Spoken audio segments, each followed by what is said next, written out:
నమస్తే, welcome to fire TV Telugu. Telangana రాష్ట్రంలో parliament ఎన్నికల నగరం ముగింది. అన్ని పార్లమెంటు నియోజకవర్గ పరిధిలో ప్రచారాలు కొనసాగుతూ ఉన్నాయి. సో ప్రస్తుతానికి కరీంనగర్ పార్లమెంట్ పరిధిలో ఉన్నటువంటి వేములవాడ నియోజకవర్గంలో నేనున్న మిత్రులారా. ఈ నియోజకవర్గంలో వాస్తవంగా కాంగ్రెస్ పార్టీ ఎంపీ అభ్యర్థిని కాస్త లేట్గానే ఆ పార్టీ అనౌన్స్ చేసింది. కానీ మిగతా రెండు పార్టీలు, అటు బీఆర్ఎస్ బీజేపీ, అటు బీఆర్ఎస్ నుండి బోయినపల్లి వినోద్ కుమార్, ఇటు బీజేపీ నుండి ప్రస్తుత ఎంపీ బండి సంజయ్ ప్రచారంలో తిరుగుతూ ఉన్నారు అన్ని గ్రామాలను కూడా.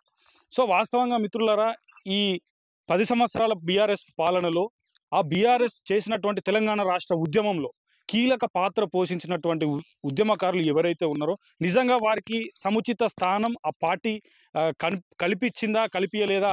వాస్తవంగా మిత్రులారా, కొంతమంది ఉద్యమకారుల మాటలు వింటుంటే బాధ అనిపిస్తుంది. ఎందుకంటే ఆనాడు జరిగిన ఉద్యమంలో పిల్లల్ని కాదనుకొని ఆ రోజు వాళ్ళ ఇన్కమ్ ఎంత ఉంటే అందులో వచ్చి ఒక 30% 40% ఉద్యమానికి ఖర్చు పెట్టి ఏ పదవి అనుభవించకుండానే 10 ఏళ్ళ ఆ పార్టీ ప్రభుత్వ పాలన ముగిసిపోయింది. మళ్ళీ కొత్త పార్టీ కాంగ్రెస్ పార్టీ తెలంగాణ రాష్ట్రంలో అధికారంలోకి వచ్చింది. సో ప్రస్తుతానికి వేములవాడ నియోజకవర్గం రుద్రంగి మండలానికి సంబంధించిన వేములవాడ నియోజకవర్గం కతలాపూర్ మండలానికి సంబంధించిన కల్లికోట గ్రామానికి సంబంధించిన ఒక బీఆర్ఎస్ ఉద్యమకారుడు, బీఆర్ఎస్ కీలక నాయకుడు ఈ మండల్లో. ఆయనతో నేను మాట్లాడే ప్రయత్నం చేస్తా. మరి ఈ 10 సంవత్సరాల ప్రభుత్వ పాలనలో వాస్తవంగా మిత్రులారా చాలా ఆశించారు బీఆర్ఎస్లో పనిచేసిన నాయకులు అందరూ కూడా వాస్తవంగా. ఎందుకంటే ఏదైనా ఒక సముచిత స్థానం కలుగుతుందేమో, గ్రామ స్థాయిలో కలుగుతుందేమో, పార్టీలో కలుగుతుందేమో అని చాలా మనోవేదనకు గురైరు ఏం దక్కక. సో నేను ఇక్బాల్ భాయ్తో మాట్లాడే ప్రయత్నం చేస్తా మిత్రులారా. సో ఇక్బాల్ గారితో మాట్లాడతా. ఇక్బాల్ భాయ్ నమస్తే. నమస్తే అండి. ఏందన్న ఇప్పుడు కూడా గులాబీ జెండా, గులాబీ కండువనే కప్పుకొని కనబడతా ఉన్నారు. అసలు ఏముంది ఈ తెలంగాణ రాష్ట్రంలో? మొన్న జరిగినటువంటి స్థానిక ఎన్నికల నియోజకవర్గపు ఎన్నికలలో ఓటమి పాలైపోయింది బీఆర్ఎస్. అసలు ఏమాత్రం ఉనికి ఉండదు అనే టైంలో ఇంకా కూడా బీఆర్ఎస్ కండువతోనే కనబడతా ఉన్నారు. అసలు ఎందుకు ఇంత భరోసా బీఆర్ఎస్ అంటే? ఇప్పుడు టిఆర్ఎస్ పార్టీది ఉనికి లేదు అని ఎవరు చెప్తారు? కాంగ్రెస్ వాళ్ళు చెప్తా ఉన్నారు, అంతే కదా. వాళ్ళ అబద్ధపు హామీలతోటి, ఈ 420 హామీలతోటి అధికారంలోకి వచ్చారు. 420 హామీలు 100% 420 హామీలు అండి. ఏం చేసిండ్రండి? ఏం చెప్పారు? రేవంత్ రెడ్డి గారు ఏం చెప్పారు? డిసెంబర్ 9 తారీఖు నాడు 2 లక్షల రుణమాఫీ ఇస్తాము, తప్పకుండా రుణమాఫీ చేస్తాము, ఇప్పుడు మాఫీ అయిన వాళ్ళందరూ పోయి బ్యాంకులలో పోయి తీసుకోండి అని చెప్పిండు. ఏది మన కొత్త ప్రభుత్వం ఇప్పుడే అంత అనుకున్నంత ఈజీగా ఉండదు, కేసీఆర్ కుండ ఖాళీ చేసి పోయింది అంటున్నాడు. ఏం కుండ అండి? దోసుకోవడానికి వచ్చి రైలు పరిపాలన చేయడానికి వచ్చిన ఏముంటది? కుండ ఖాళీ ఏమన్నా మనం దోసుకో తీయడానికి, జేబులు నింపుకోవడానికి వచ్చినాం? ప్రభుత్వం పరిపాలించడానికి వచ్చినాం కదా, అది తెలుసుంటది కదా. వాళ్ళకి ఆ స్థాయిలో ఉన్నారు కాబట్టి వాళ్ళకు తెలంగాణ ఏంది, ఏం నడుస్తుంది, ఎట్లా పరిపాలన చేసారు, మనం ఎట్లా చేయాలనేది వాళ్ళకి అర్థం ఉంటది కదా. మరి మన ప్రజలకు తెలుసండి, ప్రతి ఒక్కరి గమనిస్తూ ప్రజలు టిఆర్ఎస్ పార్టీ అనేది ఎప్పుడు ఖాళీ కాదు. కేసీఆర్ గారు అట్లా అంటలేను. నేను అనేది ఏంటంటే ఇక్బాల్ భాయ్, మీరు తెలంగాణ రాష్ట్రం ఏర్పాటులో ఉద్యమకారునిగా చాలా కీలకమైనటువంటి బాధ్యత మీరు వహించారు ఈ నియోజకవర్గంలో. అప్పటి నుండి ఇప్పటి వరకు పార్టీ ఏమైనా సముచిత స్థానం ఇక్బాల్ కల్పించిందా అంటే ఏం చెప్తారు? అంటే వాస్తవానికి ఆ విషయంలో కొంచెం కాలేదండి, ఏం చేయలేరు. మరి ఇంకా ఎందుకు బీఆర్ఎస్ అని అంటున్నారు? ఆ అభిమానం. మేము తెలంగాణ కొరకు కొట్లాడినాము. మా నాయకుడు కేసీఆర్ గారు ఇచ్చిన ప్రతి ఒక్క ఆదేశం మేరకు మేము ధర్నాలు చేసినాము. ఏది చెప్తే అది టీవీలలో, అప్పుడు ఫోన్లు కూడా ఉండపోయాయి, ఓన్లీ టీవీలో అనౌన్స్మెంట్ చేసి న్యూస్ చూసి రేపు ఇట్లా చేయాలి, మనం ఉద్యమం చేయాలంటే రోడ్డు మీదకి వెళ్ళి 10 మందిని తీసుకొని పోయి ఉద్యమం చేసినాం. అంత డెప్త్ గా ఉన్న వాళ్ళం మేము ఈ రోజు పార్టీ వదిలిపెట్టి కూడా పోలేము, మాతోటి కాదండి. కానీ వాస్తవంగా ఇప్పుడున్నటువంటి పరిస్థితులలో ఏ నాయకుడిని చూసినా పార్టీ ఏదైనా పదవి ఇవ్వకపోతే వేరే పార్టీని ఎంచుకోవడం, వేరే పార్టీ కండువా కప్పుకోవడం, ఆ పార్టీ నినాదాన్ని జైగొట్టడం, ఇట్లాంటి నాయకులను చూస్తూ ఉన్నాం. మరి ఇంతకాలం అయింది, మీరు తెలంగాణ ఉద్యమం నుండి బీఆర్ఎస్లోనే ఉన్నారు. మరి ఇప్పటికి కూడా వాస్తవంగా ఈ పార్లమెంట్ గెలుస్తుందంటారా? వినోద్ కుమార్ కరీంనగర్ పార్లమెంట్ అభ్యర్థి 100% వినోద్ కుమార్ గారు గెలుస్తారు, 100% గెలుస్తారు. ఇట్లా ఏం ధీమా అంటే ఇప్పుడు ప్రభుత్వం ఏం చేస్తుందండి? ప్రభుత్వం వచ్చి దగ్గర 4-5 నెలల పరిపాలన చేస్తా ఉన్నది. ఇప్పటికి కూడా ప్రజలు ఏది మహిళలు కావచ్చు, రైతు కూలీలు కావచ్చు, రైతులు కావచ్చు, ఎవరు కూడా మేము ఇట్లా అయితే అనుకోలే, అనవసరంగా మేము మోసపోయినాము, మేము కాంగ్రెస్ కోటేసి మోసపోయినాము అని చెప్పని ప్రతి ఒక్కరు ఇప్పటికీ మీరు వెళ్ళండి, ఎక్కడ ఎవరిని అడిగినా అదే విషయం చెప్తా ఉన్నారు. కాబట్టి 100% ఈ పార్లమెంట్ ఎలక్షన్ లో మా బోయినపల్లి వినోద్ కుమార్ సార్ ఖచ్చితంగా గెలవబోతున్నారని చెప్పి నిఖచ్చితంగా చెప్పగలుగుతున్నాం. ఇప్పుడు మీ వేములవాడ కాన్స్టిట్యున్సీలో వాస్తవంగా ఇంతకు ముందు చెన్నమనేని వేములవాడ అంటే చెన్నమనేని వంశానికి కంచుకోట లాంటిది అనే ఒక మంచి వార్త నడుస్తుండే, వైరల్గా ఉంటుండే స్టేట్ వైడ్ వేములవాడ నియోజకవర్గం. ఈసారి కొత్త అభ్యర్థిని బీఆర్ఎస్ పార్టీ దించింది, చెల్మడ లక్ష్మీ నరసింహారావుని. మరి ఆ నాయకుడు ఎందుకు గెలవలేకపోయింది వేములవాడ నియోజకవర్గం? ఆ నాయకులు అంటే ఇప్పుడు ఆదిశీన్ గారు 4-5 సార్లు పోటీ చేసిరండి. వాస్తవానికి ఇదే కాన్స్టిట్యూన్సీ నుంచి 5వ పోటీ చేయడం, అది కొంచెము సింపతి కూడా అదైంది. అంతే తప్పితే ఏదో చేస్తారని కాదు, కానీ ఆ సింపతి పరంగా కొన్ని ఓట్లు డైవర్షన్ అయ్యి గెలవాల్సిన. లక్ష్మీ నరసింహారావు కూడా చాలా మంచి నాయకుడు, మాకు కూడా బాగా అటాచ్మెంట్ అయ్యాడు. మేము కూడా చాలా కష్టపడ్డాం, పనిచేసినాం. ఇప్పుడు పబ్లిక్ కూడా ఏమనుకున్నారంటే నిజంగానే మార్పు అంటారు కదా, నిజంగానే మార్పు చేసి చూద్దాం ఏముంటుందో అని చెప్పి చూసిరు, కానీ ఇప్పుడు మేము మోసపోయినాం అని చెప్పని లబోదివ్వం అంటారు పబ్లిక్. ఇప్పుడు మీరు ఉద్యమ టైం నుండి బీఆర్ఎస్ లోనే కొనసాగుతున్నారు. మరి మీకు తులమకు ఉన్నటువంటి బాండ్ ఏంది? అంటే ఉమక్క ఏ పార్టీలోకి పోతే ఇక్బాల్ ఆ పార్టీలోకి పోతున్నాడు. ఉమక్ బీజేపీలోకి పోయినప్పుడు బీజేపీలోకి పోయిండు ఇక్బాల్. బీజేపీకి రాజీనామా చేసి మొన్న జరిగినటువంటి చిన్న యుద్ధం లాగా జరిగింది అనుకోవచ్చు బీజేపీకి, ఇటు ఉమకి. బీఆర్ఎస్ లోకి పోతే మళ్ళీ ఇక్బాల్ బీఆర్ఎస్ లోకి పోయిండు. ఉమతోనే మీకున్నటువంటి బాండ్ ఏ రకంగా ఉంటుంది? తెలంగాణ ఉద్యమంలో ఉమక్కతో కలిసి మేము పనిచేసినాం. వాస్తవానికి ఉమక్కతో కలిసి పనిచేసినాం. తర్వాత ఉమక్క జిల్లా పరిషత్ చైర్మన్, ఉమ్మడి కరీంనగర్ జిల్లా పరిషత్ చైర్మన్, మొట్టమొదటి చైర్మన్ అయ్యారు. అవును. మేము ఆ చైర్మన్ గా ఉన్నప్పుడు, ఆమె పదవి అనుభవించినప్పుడు ఆమె ఉన్న తీరు కూడా మేము గమనించినాం. నిజంగా ఒక గొప్ప నాయకురాలు తులమ్మ. అటువంటి నాయకురాల్ని ఖచ్చితంగా ఎన్నుకోవాలి, ప్రజలు గ్రహించాలి. ఎందుకంటే మేము టీఆర్ఎస్ పార్టీ నుండి టీఆర్ఎస్ పార్టీ జిల్లా పరిషత్ చైర్మన్ చేసేటప్పుడు వేరే కాంగ్రెస్ నుంచి బీజేపీ నుంచి కార్యకర్తలు కొంతమంది వస్తుండే, మేము దగ్గర ఉండి చూసినాం. పని కావాలి మేడం, మాకు సీసీ రోడ్ కావాలి, మాకు ఇది ఉన్నది, ప్రతి ఒక్కరికి పార్టీలకు అతీతంగా పనులు ఇస్తుండే. మేము అడిగే వాళ్ళం, అక్క ఎందుకు మేము అందరం ఉన్నాం కదా, మీరు ఎందుకు ఇస్తున్నారు అంటే, వాళ్ళు చేసేది కూడా అభివృద్ధికే కదా, వేరే సొంత లాభానికి అడుగుతలేదు కదా ఇక్బాల్, ఖచ్చితంగా మనం చేయాలంటుండే. ఎవరికి ఆపది పడ్డ ఏ రాత్రి 12 గంటలకు ఫోన్ చేసినా కానీ ఇమ్మీడియట్లీ ఖచ్చితంగా ఆమె వస్తుండే, ఫోన్ రెస్పాండ్ అవుతుండే, అది చేస్తుండే. అంటే నిజంగా పబ్లిక్ గ్రహించాలి, అటువంటి నాయకురాలు అవసరం అండి. ఇప్పటికీ కూడా మా నాయకుడు కేసీఆర్ గారు 100% ఎక్కడో ఒకటి ఆమెకు ఎమ్మెల్యే టికెట్ ఇస్తారు అని చెప్పి మా నమ్మకం, ఆ ధీమా ఉన్నది ఖచ్చితంగా. సో మొన్న జరిగినటువంటి యుద్ధంలో వాస్తవంగా బీజేపీలో కూడా తులమ్మ గారు ఒక చేదు అనుభవాన్ని ఫేస్ చేశారు. ఎందుకంటే అప్పటి వరకు ఉన్నటువంటి పరిస్థితులలో తులమ్మకి వేములవాడ టికెట్ అనౌన్స్ చేసినట్టుగా చేసి లోతట్టుగా అంటే లోపల జరిగినటువంటి అసలు ఏం జరిగిందో కూడా తెలియదు. ఉన్న ఫలంగా వికాసరావుకి టికెట్ పోవడం, వికాసరావు వచ్చి నామినేషన్ దాఖలా చేయడం, అంత పెద్ద ఎత్తున తులమ్మ నామినేషన్ ర్యాలీకి బయలుదేరిన తర్వాత తీరా లోపలికి చూసేసరికి చెన్నమనేని వికాసరావు నామినేషన్ వేయడం, ఇదంతా పెద్ద హడావిడి వాతావరణం నెలకొంది వేములవాడ నియోజకవర్గంలో. సో బీజేపీ మీద ఎట్లా స్పందిస్తాడు ఇక్బాల్? సార్ నేను అంటే మతపరంగా వీళ్ళు బీజేపీ వాళ్ళు ఒక మతాన్ని అడ్డు పెట్టుకొని ఇప్పుడు ఉన్న యువతను నిజంగా ఖరాబ్ చేస్తారు. వాళ్ళు హిందూ ముస్లిం అని చెప్పి మతాన్ని అడ్డం చేసుకొని, అంతే తప్పితే మేము బీజేపీ పార్టీ కూడా మేము మోడీ గారు చూసి ఎంతో అడ్జస్తారు కదా అనుకున్నాం. కానీ ఒక మహిళకు, ఒక బీసీ మహిళకు ఒక అఫీషియల్ గా టికెట్ అనౌన్స్మెంట్ చేసిన తర్వాత ఈ బీఫామ్ వేరే వాళ్ళకి ఇవ్వడం అనేది ఎంత హేమమైన చర్య. అది మామూలు కాదు, ఒక మహిళకు అన్యాయం చేసిర్రు, అది కరెక్ట్ కాదు. మేము సిద్ధాంతాలు అని చెప్తారు వాళ్ళు, మేము సిద్ధాంతాలకు కట్టుబడి ఉన్నాము, మేము క్రమశిక్షణ గల పార్టీ అని చెప్తారు. ఏం క్రమశిక్షణ అండి, ఏం క్రమశిక్షణ? ఆ రోజు చూసిరు కదా, ఆ రోజు ప్రతి ఒక్కరు చూసిరు. దాదాపు 15,000 మంది నామినేషన్ కి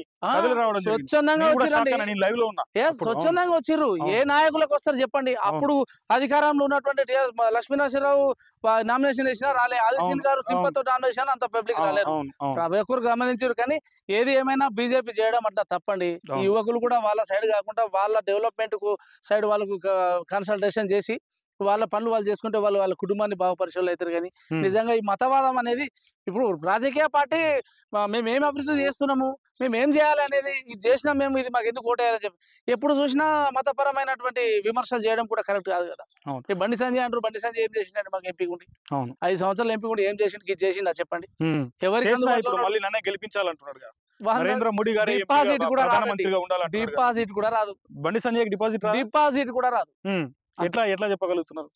ప్రజలే చెప్తారు. ఇప్పుడు నేను చెప్పాలని ఏం లేదు, ఇప్పుడు చెప్తున్నా కావచ్చు, నేను టీవీ ఉంది, మీరు వచ్చిర్రు మాట్లాడుతారు, ఇక్బాల్ మస్తుగా మాట్లాడుతున్నారు. ప్రజలు నిర్ణయిస్తారు ఏదైనా, ప్రజలు ఏదైనా అంతిమ తీర్పు ప్రజలదే, మనది ఏం లేదు చేసేది. సో మొదటిసారి కేసీఆర్ గారితో లోపల ఏం జరిగిందో తెలియదు.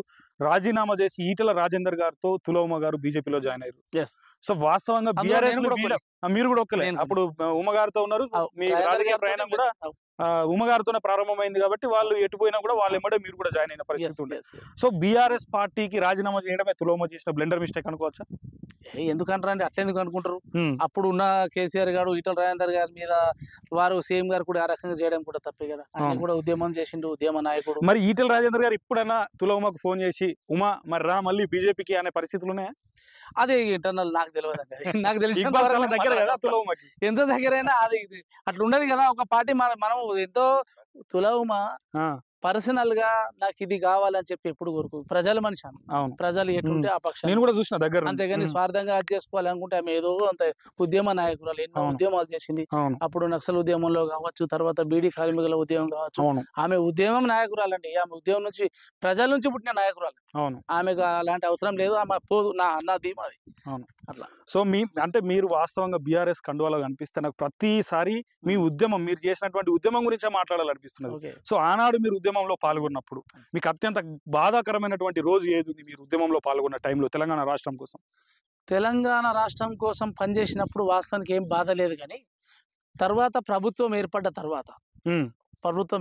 తర్వాత కొత్త నాయకుల్ని చేసుకున్నారు. సరే, బీఆర్ఎస్ లో కాంగ్రెస్ నుంచి కావచ్చు, బీజేపీ నుంచి కావచ్చు, కొత్త వాళ్ళని చేర్చుకొని దానికి, ఎందుకంటే మన పార్టీ పరిష్టం చేయాలంటే చేర్చుకోవాలి. కానీ పదవులు ఇవ్వడంలో తెలంగాణ ఉద్యమంలో పాల్గొన్నటువంటి కార్యకర్తలు ఎంతో నికష్టంగా, నిజంగా చెప్తున్నామండి, ఫైనాన్షియల్ గా కూడా మేము ఉన్న దాంట్లో కూడా మా ఏది ఉంటుంది ఖర్చు పెట్టుకొని తిరిగినాము, చేసినాము, చాలా ఖర్చు పెట్టినాము. కానీ ఆ గుర్తింపే లేదు. కనీసం ఆ పదవి, నేను లాస్ట్ టైం ఎంపీటీసీ టికెట్ అడిగితే నాకు ఇవ్వలేరండి. ఇంత పెద్ద ఉద్యమకారులు అంటే ఈ ప్రాంతంలోనే నా విలేజ్ దే ఎంపీటీసీ టికెట్ అడిగితే కొత్తగా చేర్చిన వ్యక్తికి ఇచ్చారు. దీన్ని చూస్తే వాస్తవంగా ఉద్యమకారులకు ఎక్కడ నేను ఒక్కనే కాదు, వాస్తవం చెప్తున్నా, తెలంగాణ రాష్ట్రంలో ప్రతి గ్రామాలలో ఉన్నారు. ఎవరికో ఒకరు ఇద్దరికి ఇస్తే ఇవ్వచ్చు, కానీ దాదాపు చాలా మంది తెలంగాణ ఉద్యమకారులు, ఉద్యమంలో పనిచేసిన వాళ్ళు, టిఆర్ఎస్ పట్ల ఫస్ట్ నుంచి జెండా పట్టిన వాళ్ళు, ఊళ్ళో గద్దె కట్టిన వాళ్ళు వాస్తవానికి బాధతోటున్నారు ఇప్పటికి కూడా. అంటే మాకు ఒక నమ్మకం ఉన్నది, ఇప్పుడు ఈ జరిగిన పరిణామాల కేసీఆర్ గారు తప్పకుండా, కేసీఆర్ కావచ్చు, కేటీఆర్ గారు కావచ్చు, మాకు సముచిత స్థానం కల్పిస్తారనే నమ్మకం ఉన్నది. ఖచ్చితంగా ఇప్పటికీ కూడా పార్టీ బలోపేతానికి కృషి చేస్తాము. ఇక మేము ఇదే పార్టీలో ఉన్నాము, ఇదే పార్టీలో పెట్టాము, మా అంతం వరకు ఇదే పార్టీ అండి, అంతే. దాని మించిది ఏం లేదు తెలంగాణ కోసం. సో ఈసారి ఖచ్చితంగా బీఆర్ఎస్ పార్టీ భవిష్యత్తులో ఖచ్చితంగా తులౌమకి అవకాశం కల్పిస్తుంది, ఎమ్మెల్యే టికెట్ ఇస్తుంది అని చెప్తా ఉన్నారు. ఖచ్చితంగా సిద్ధంగా ఉందా తులౌమ ఏదైనా కాన్స్టిట్యున్సీలో ఎమ్మెల్యే టికెట్ భవిష్యత్తులో అనౌన్స్ చేస్తే? 100% చేస్తారు. వెమ్లవాడ నుండే పోటీ చేస్తుంది అనుకోవచ్చా, లేకపోతే డీలిమిటేషన్స్ ఉన్నాయండి? మహిళా రిజర్వేషన్ ఒకటి ఉంది, అందులో కూడా 100% మా ఉమ్మకు టికెట్ వస్తుంది, ఖచ్చితంగా గెలుస్తుంది. మాకు నమ్మకం ఉన్నది. కేసీఆర్ గారు కూడా మా అక్కకు న్యాయం చేస్తారు ఇప్పుడు, కానీ ధీమా మాత్రం మాకు 100% పెరిగింది. ఈ దొంగలంతా ఖాళీ అయిపోతారు, నిజంగా స్వార్థం కొరకు వచ్చిర్రు, పదవులు అనుభవించిర్రు, మస్తు అది చేసిర్రు, బయటకు వెళ్ళిపోతారు కదా. మాకు సంతోషంగా ఉంది, వాళ్ళందరూ వెళ్ళిపోతారు. మా పార్టీ ఇంకా పటిష్టం అవుతుంది. అంటే మీలాంటి ఉద్యమకారులకు మంచి ప్లేస్ దక్కుతుంది. ప్రజలు కూడా ఇప్పుడు ఏంటంటే కొత్తగా వచ్చిర్రు, అధికార దుర్వినియోగాలు చాలా చేసిర్రు. ఎంపీటీసీలు అయ్యారు, సర్పంచ్లు అయ్యారు, ఎంపీపీలు అయ్యారు, జెడ్పీటీసీలు అయ్యారు, వేరే పార్టీ జిల్లా పరిషత్ చైర్మన్లు అయ్యారు. బయట బాగా చేసిర్రు, భూములు కబ్జా చేయడము, ఇక అన్నది కానీ చాలా చేసిర్రు. నేను అనడం కాదు, చాలా చేసిర్రు. వాళ్ళందరూ వెళ్ళిపోతారు, మాకు హ్యాపీ. పార్టీ మాది ఇంకా బలోపేతం అవుతుంది. సో ఇంకొకటి అడగాలన్నా, తులౌమ గారు బీజేపీ పార్టీకి రాజీనామా చేసిన తర్వాత కాంగ్రెస్ పార్టీకి సంబంధించిన ఏఐసిసి విశ్వనాథ్ గారు కూడా తులౌమ గారితో భేటీ అయ్యారు, కాంగ్రెస్ పార్టీలోకి ఆహ్వానించారు. ఆ రోజు తులౌమ కాంగ్రెస్ పార్టీలోకి పోయి ఉంటే కాంగ్రెస్ పార్టీలో ఇప్పుడు తులౌమకు మంచి సముచిత స్థానం కలుగుతుండే కదా. అంటే దీనికి ఏ రకంగా స్పందిస్తారు? దాదాపు గంట నుంచి 2 గంటల టైం వరకు, గంట నుండి 2 గంటల టైం దాకా విశ్వనాథ్ గారు తులౌమ గారితో భేటీ అయ్యారు, వారితో డిస్కస్ చేసిర్రు. At the same time BRS పార్టీకి సంబంధించిన జిల్లా నాయకులు వచ్చారు, కాంగ్రెస్ కు సంబంధించిన నాయకులు వచ్చారు. అప్పుడు కాంగ్రెస్ లోకి ఎల్లుంటే తులౌమ గారి పరిస్థితి ఈ రోజు కొంచెం బెటర్ గా ఉంటుండే కదా అన్న కనిపిస్తా ఉంది. దాని మీద ఏం మాట్లాడతారు? ఇప్పుడు కాంగ్రెస్ నాయకులు వచ్చిర్రు ఆ రోజు అక్క దగ్గరికి అని చెప్పని మీరు అంటారు కదా. అక్కకు వాస్తవానికి అన్యాయం జరిగింది. ఒక party, national party ticket announce చేసి అవును అన్ని మేము సమకూర్చుకున్నాం ప్రచారానికి. అవును మీరు కూడా ప్రచార అవును రథాలు ఉన్నాయి, అవును ప్రతి ఒక్కటి అవును చేసుకున్నాం. అవును ఘోరాతి నేను ఘోర కూడా సపోర్ట్ చేసిన, ఎందుకంటే ఇక ఈ కాన్స్టిట్యున్సీ నుండి ఒక మహిళ నిలబడుతుంది, బీసీ మహిళ బీసీ అని మహిళకు చెప్పేసి. అవును మొట్టమొదటి అవకాశం వచ్చింది. అవును ప్రజలు కూడా చాలా సంతోషపడ్డారు. అవును ఆ టైంలో లాస్ట్ టైంలో బీఫామ్ వేరే వాళ్ళకి ఇచ్చేసరికి అక్క ఏడ్చింది బాగా. ఒక ఆడబిడ్డ నిజంగా కన్నీళ్లు పెట్టింది. అవును ఆ కన్నీళ్లు బీజేపీ పార్టీకి మంచిది కాదు, ఇప్పటికి కూడా చెప్తాను. ఉమ్, అట్లా చేయొద్దు. అవును అట్లా చేసేది కాకుండా టికెట్ ఇస్తారని కూడా మేము అనుకోలేదండి. అవును ఇవ్వరు అనుకున్నాం. మా వెర్షన్ మేము చెప్పినాం. అవును మేము ప్రజలు ఉన్నాం, మాకు టికెట్ ఇవ్వండి, మేము గెలిచి వస్తామని చెప్పి అప్పుడు కిషన్ రెడ్డి గారి దగ్గరికి ఉమ్మక్కతో పాటు నేను కూడా పోయినా. ఉమ్. చెప్పినాం కానీ సార్. ఈటల రాజేందర్ గారి ఇన్ఫ్లుయెన్స్ గట్టిగా ఉండే ఉమా గారికి. ఉండే అదే అనుకున్నాం. టికెట్ అనౌన్స్ చేసారు, సంతోషం. ఇత రాదు అనుకున్న క్రమంలో అనౌన్స్ చేసారు, హ్యాపీ, సంతోషపడ్డాం. ఉమ్, అన్ని రెడీ చేసుకున్నాం ప్రచారంకు. లాస్ట్ రోజు నామినేషన్ బీఫామ్ వేరే వాళ్ళకి ఇచ్చారు. అవును ఎంత బాధాకరం ఎంత అంటే బాధాకరం అంటే అది అందరు కన్నీళ్లు పెట్టుకున్నారు. ఆ నేషనల్ పార్టీ ఆ రకంగా చేసింది కాబట్టి వాస్తవానికి కాంగ్రెస్ పార్టీ నుంచి వాళ్ళు వచ్చిర్రు, పరామర్శించారు. అవును మీరు రాస్తే మేము కూడా అన్ని ఆహ్వానిస్తాం. పార్టీల నాయకులు వచ్చి పరామర్శించారు. పరామర్శించారు, అన్ని పార్టీల నాయకులు వచ్చిర్రు, పరామర్శించారు. అవును మీరు రండి మేడం, మీరు వస్తా అంటే మేము వెల్కమ్. వెల్కమ్ అని చెప్పారు, అవును పోయారు. కానీ ఇక డిసిజన్ అనేది అది తర్వాత మరి కాంగ్రెస్ గవర్నమెంట్ వస్తే నాకు ఉంటే ఇవన్నీ ఎట్లా ఆలోచిస్తాం? భవిష్యత్తు మన చేతులు ఉండదు కదండి, అవును ఏదైనా అవును. అట్లా ఆ రకంగా జరిగింది. సో ఇక్బాల్ గారు ఇప్పుడు జరగబోతున్న పార్లమెంట్ ఎన్నికల్లో బీఆర్ఎస్ పార్టీకి ఏ రకంగా ప్రచారం చేయబోతా ఉన్నారు? 100% డోర్ టు డోర్. మేము ఒకటే అనుకున్నాం. 2018లో జనరల్ ఎలక్షన్ అప్పుడు ఏ రకంగా డోర్ టు డోర్ అన్ని విలేజ్లు, మండల స్థాయి కార్యకర్తలు అందరూ ప్రతి ఒక్కరు కలిసి ప్రతి విలేజ్, ప్రతి డోర్ నడుతాం. మా ప్రభుత్వం చేసింది ఏంది ప్రతి ఒక్కరికి తెలుసండి, అసలు మేము చెప్పే అవసరం లేదు.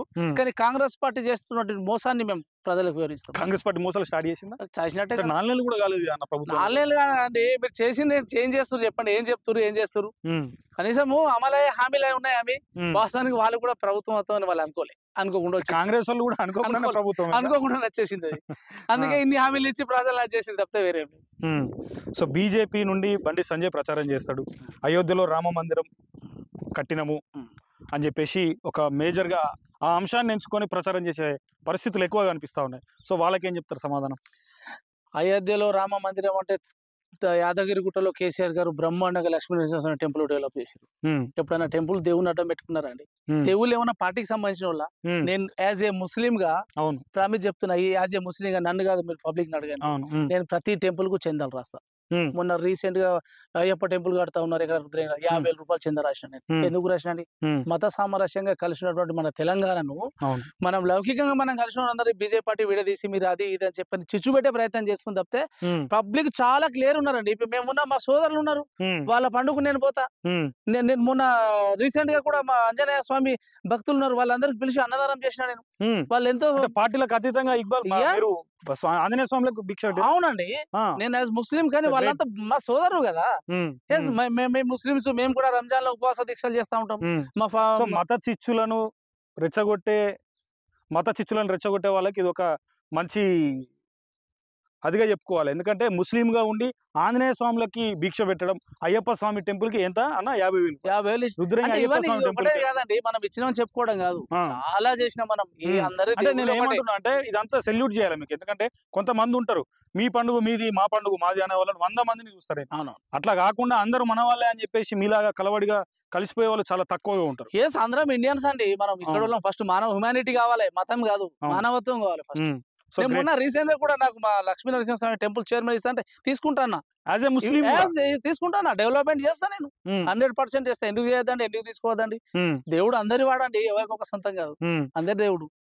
మరి ఇప్పుడు మా దర్గాలు ఉన్నాయి, అక్కడ కూడా హిందువులు వచ్చి ముక్తలేరా? అవును, మరి వస్తున్నారు కదా. సాక్షాత్తు దక్షిణ కాశీ వేములవాడ టెంపుల్ కూడా దర్గా ఉన్నది, అక్కడ అందరు ముక్తలేరా? అవును. ఎందుకండి అనవసరంగా మతపరంగా విభజించడం అనేది తప్పు. అది ప్రజలు గ్రహిస్తారు. సో బీజేపీ మత చిచ్చులు పెడుతుంది అంటారు. అంతే కదా, చూస్తున్నాం కదా. నేను చెప్పాల్సింది ఏముంది, అందరూ చూస్తున్నారు. నేను చెప్తే ఏదో ఇక్బాల్ ముస్లిం కాబట్టి ఇట్లా మాట్లాడిండు, టీవీలో ఇట్లా చేసిండు అంటారు, కానీ అందరికీ తెలుసు అది.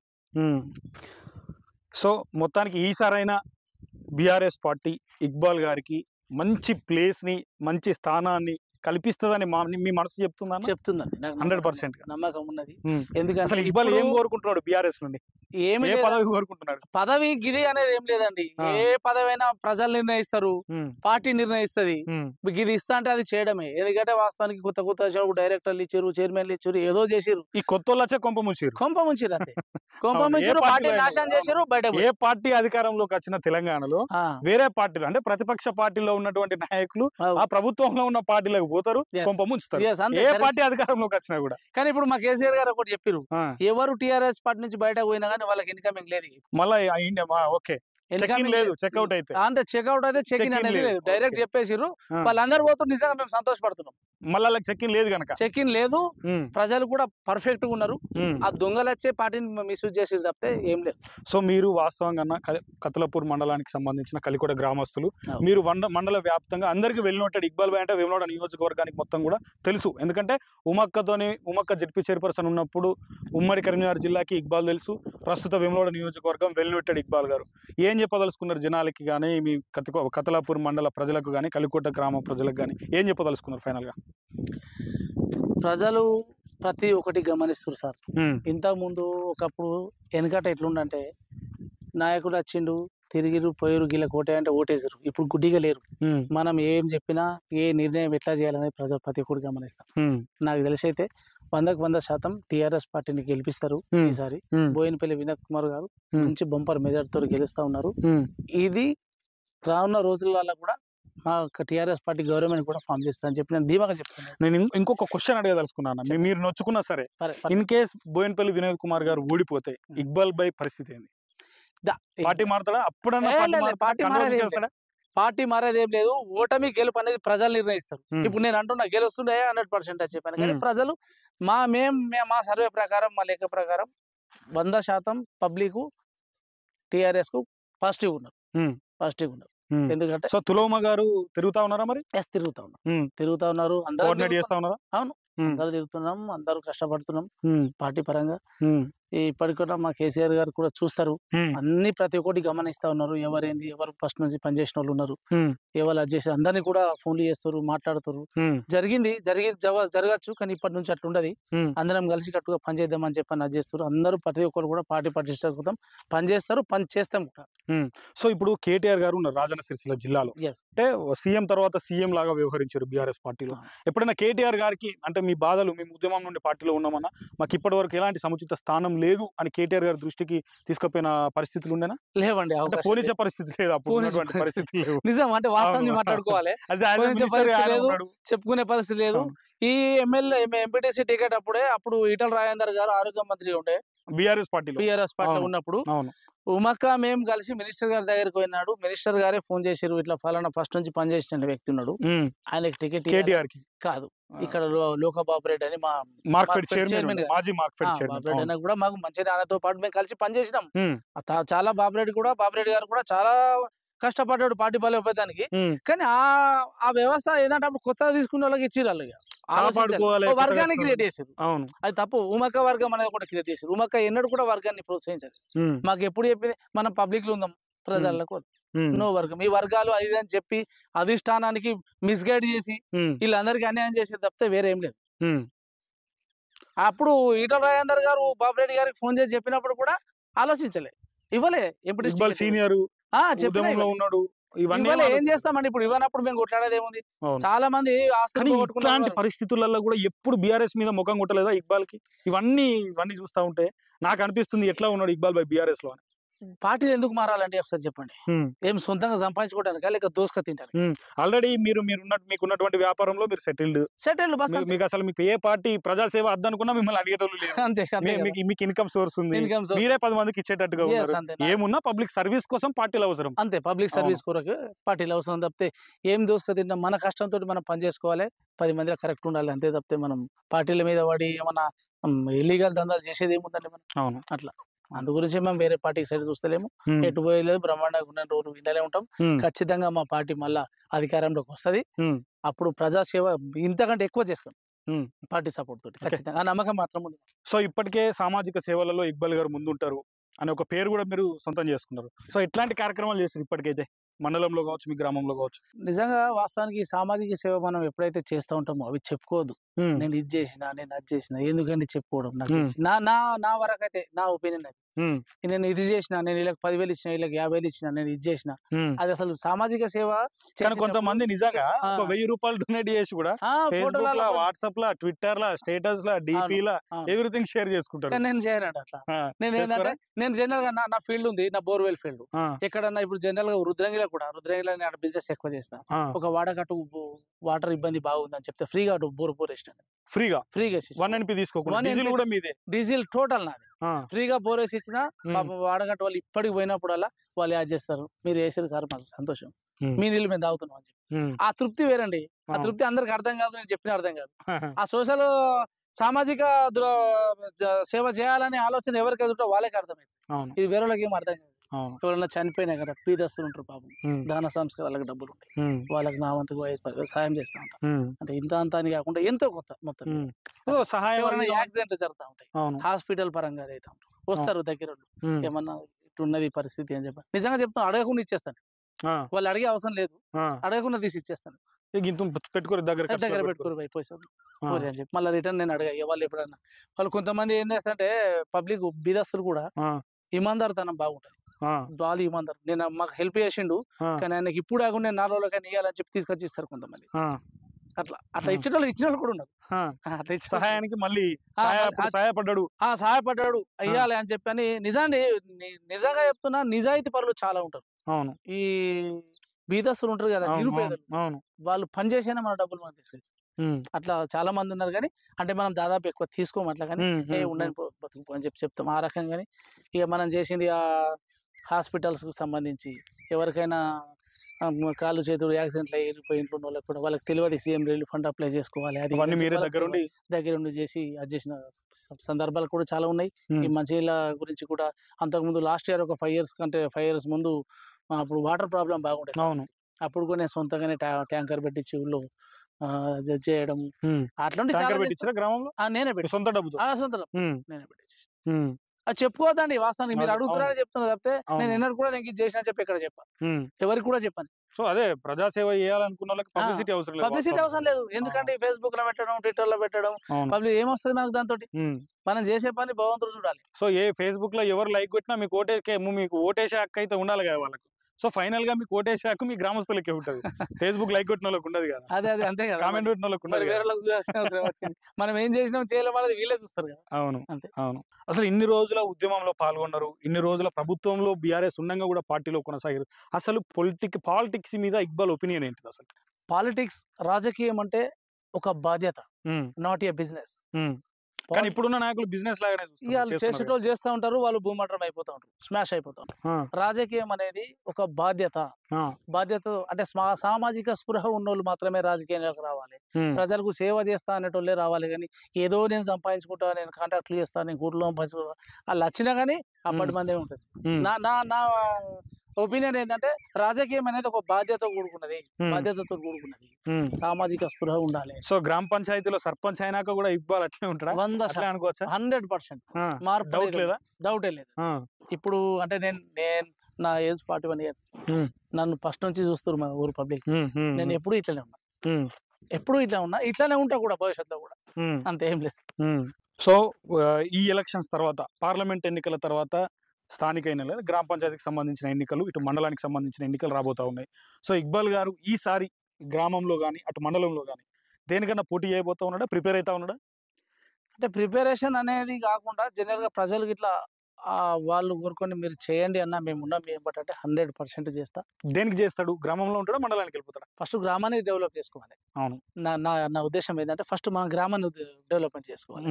సర్పంచ్ పోటీ చేయడానికి అంటే ప్రజలు కోరుకుంటే ఏదైనా నేతలు ప్రజలే, అవును, గెలిపోవడంలో వాళ్ళ చేతులు ఉన్నాయి.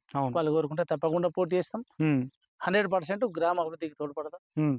ఖచ్చితంగా డెవలప్మెంట్ చేస్తాం. సో ఇక్బాల్ గారు రాజకీయాల్లో కంటే అంటే వాస్తవంగా తెలంగాణ ఉద్యమం నుండి పొలిటికల్ గా మీకు టచ్ ఉంది. Yes. సో ఇన్ని రోజుల ఈ పొలిటికల్ జర్నీలో Ah. గ్రామానికి సంబంధించిన ఎట్లాంటి డెవలప్మెంట్ యాక్టివిటీస్లలో ఇక్బాల్ గారు పాల్గొన్నారు? జిల్లా పరిషత్ చైర్మన్ గా మాకు ఉన్నప్పుడు నేను సీసీ రోడ్స్ కావచ్చు, కమ్యూనిటీ హాల్స్ కావచ్చు, దాదాపు అవన్నీ తీసుకొచ్చిన అంటే ప్రజలు చెప్తారు, నేను చెప్పుకోవడం ఏందండి, నేను ఏంది అనేది మా గ్రామ ప్రజలకే తెలుసు. అవును. మనం ఏ రకంగా ఉన్నాం ఏంది అనేది మనం ఎన్నో చెప్పుకుంటాం, అవును. కానీ ప్రజలు ఏందనేది వాళ్ళే గమనిస్తారు కదా. అవును.